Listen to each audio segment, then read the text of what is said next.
Hey everyone, in this part we are going to see how to censor the sound in video file. Remove any bad words in your video.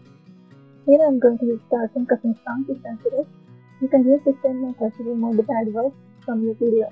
First, add a video in the sequence upon which you want to add the to this sound. Click on the play button to check it. Click on the pause button where you want to add the to this sound. Or you can drag this red cursor at that position. Now, on the sequence to your panel, click on the split option and drag the censor bit sound just below the audio which you want to censor. Now click on the play button to check it. You can see the still clear custom sound in the background. So how to remove that?